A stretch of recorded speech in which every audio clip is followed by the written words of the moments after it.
Hi everyone, welcome to my channel. Thank you so much for clicking this video. In today's tutorial, I'll be creating the two-step gown that you saw on the thumbnail with a balloon sleeve. And to get started, I have my basic bodice here extended to the hip line. So I have my front and I also have the back. So we're going to start the drafting from the front block. So the first thing I'll be doing is to take the top measurement. I'll be using 21. You can use 20, you can use 22, but I'll be using 21. I'm not stopping at the waist because when it comes below the waistline, it gives the tummy a flatter appearance. So I'll be taking 21 inches from the shoulder. Like so, like I said, you can take 20, you can take 22. It depends on how tall you are.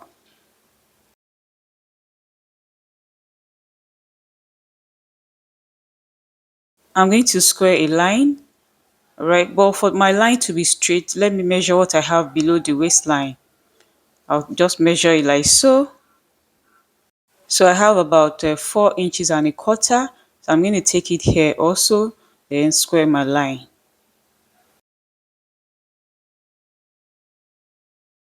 So what I want to do now is to transfer the shoulder dart to the middle of the shoulder. So I'm going to get the midpoint of the shoulder, then transfer the dart there.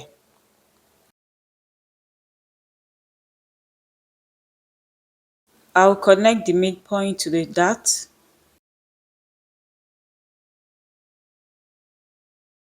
I'm going to slash the new line to create another dart, then close this dart.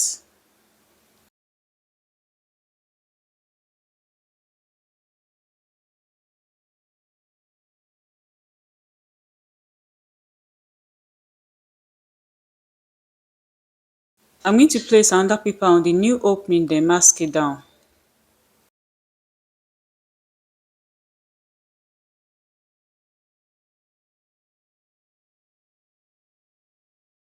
Alright, so now after masking down, I want to widen the neckline.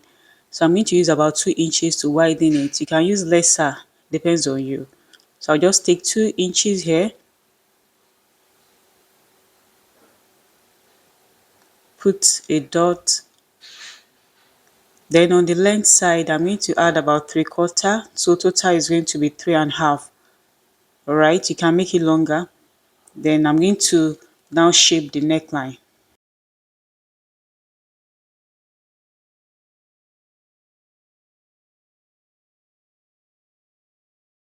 The next thing now is to cut out.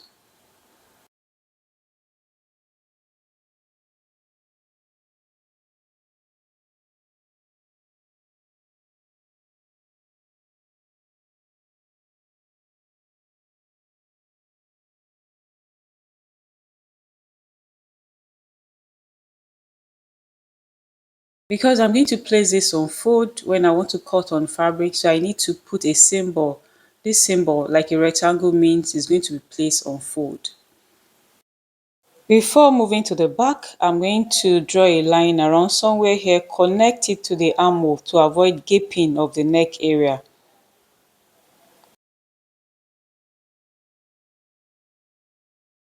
Because the neck is not a plunging neckline, quarter of an inch is okay to tighten the neckline. So I'll just mark quarter of an inch downward, then I'll connect it to the armhole. Alright, after connecting, I'm going to slash it open.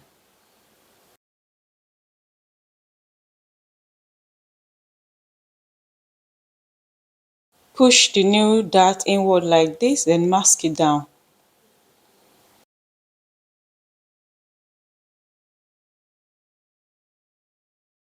You can reshape the neckline if it's not equal because of the tightening, but this is fine. You can as well place another pattern paper underneath to reshape the neckline, but this is good. We're done with the front.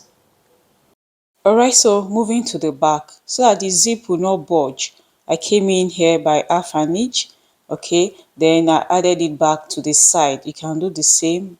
If you come in by half, add it back. I've already done it here. So the next thing I want to do now is to come down from the waistline by 4.25. 4.25, just the same way we did to the front. I'm going to mark it, then square a line.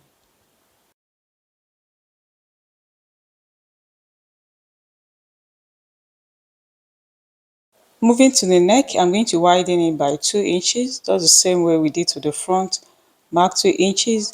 Then the length of the neck, it depends on you, but I'm going to take overall 2 inches. Then I will shape the neckline.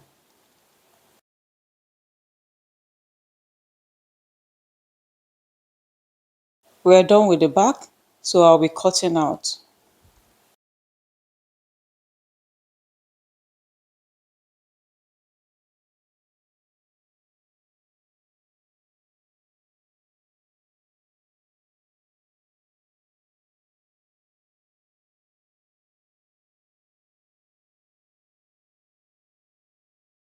Alright, so now I'm going to take my pen. I'm going to write times 2 because we are cutting 2 of this. Here I have both the front and the back cut out on the fabric. This is the front. Alright, I added my seam allowances to the side, then all around it. Then I placed it on fold, both lining and the main fabric. Then here I also have the back also.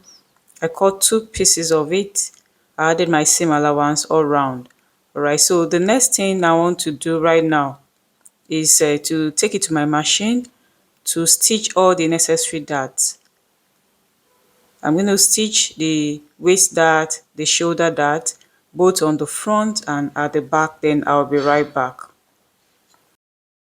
I'm done stitching the darts, both the front and the back. So the next thing now is I'm going to place the main fabric right side facing right side. I'm going to stitch the shoulders, then I'll do the same to the lining, then I'll be back. I'm done stitching the shoulders both on the lining and the main fabric. Okay, so I place them right side facing right side. So what I'm going to do now is I'm going to stitch it on the neck area. I'm going to stitch the seam allowance. Then after I'm going to snip, then under stitch. Then at the zipper area I'm going to stitch by 1/4 of an inch the 2 sides like so. Then I'm going to take the sides. This is a lining, right side facing right side like so. I'm going to stitch on the seam allowance. I'll do the same to the other side. Then on the main fabric also, right side facing right side, stitch on the seam allowance, do the same to the other side. I'm done stitching, then I went ahead and ironed the side seam open for neat finishing. What I'm going to do now is to measure the width of this down part. I'm going to take my tape and measure it.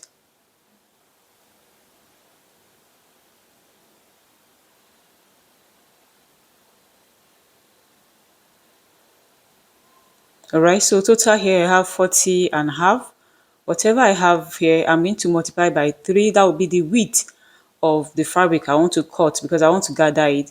Then the length, this top length is 21 if you remember, but the overall length of the gown is 61. So if I minus 21 from 61, that means I have 40 left and I want to have 2 steps. So I'll divide that 40 by 2. I have 20, then plus seam allowance half half up, that means I have 21. So I'm going to cut the width is going to be times 3 of the down of this top by 21 in length.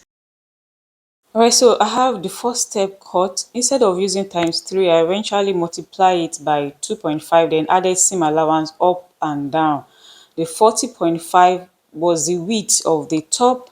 So instead of times 3, multiplying the 40.5 by 3, I did 40.5 by 2.5. So this is the length. I have the length is 21 inches. Then the width, I want to be sure. Let me measure it. 40.5 in 2 places, then half of 40, 40.5. I hope you get the maths.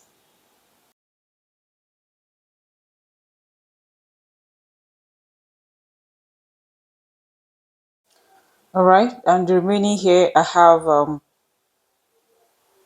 20 and a quarter. All right, that's 40.5 times 2.5. So for the second layer, the length I have here is about 22 inches. That's 1 inch more than the first step because of the hemming at the bottom. So on the width side of this second step, what I did was the 40.5, that's the width of the bottom of the top.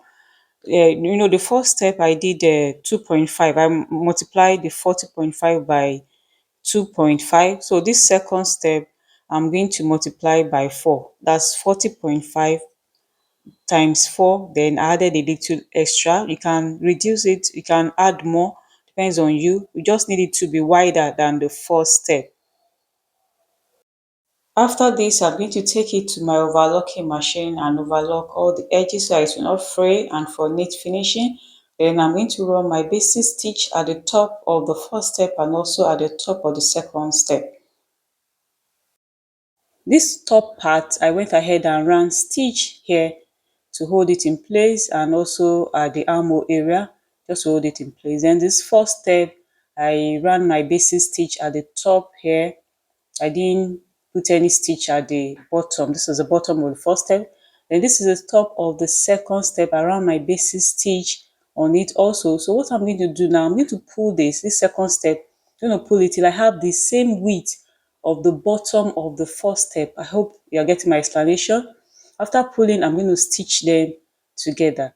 All right. Then this upper part of the first step, I'm going to pull it also till I have the same width here, the bottom of the top, right? So once I have the same width, I'm going to place it on top, right side, facing right side. Then I'm going to stitch it together like this. I'll stitch it down, then I'll be back. I'm done pulling and I went ahead and stitch the first and second step together. So before joining the top, I said, let me show you, right? So this is the top part, right? Then here, I've already gathered it to the width of this top, which is the body's part. So what I'm going to do now is I'm going to place the right side facing right side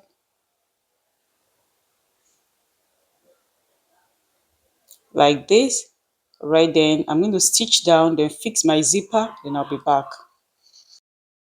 I'm done fixing, attaching the two together and also fixing the zipper, right? And here is the front also looking nice and neat. So you can attach whatever sleeve you want, but I have a balloon sleeve here. If you don't know how to draft it, I have a video on it, which I will leave the link down in the description box below so you can go and watch it.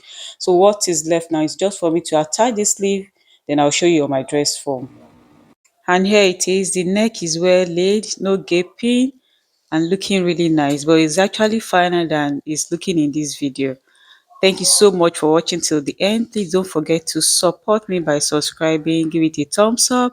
You can also hit notification bell so as to get notified when I upload new videos. You can as well leave your comment down below. Till I come your way again, bye for now.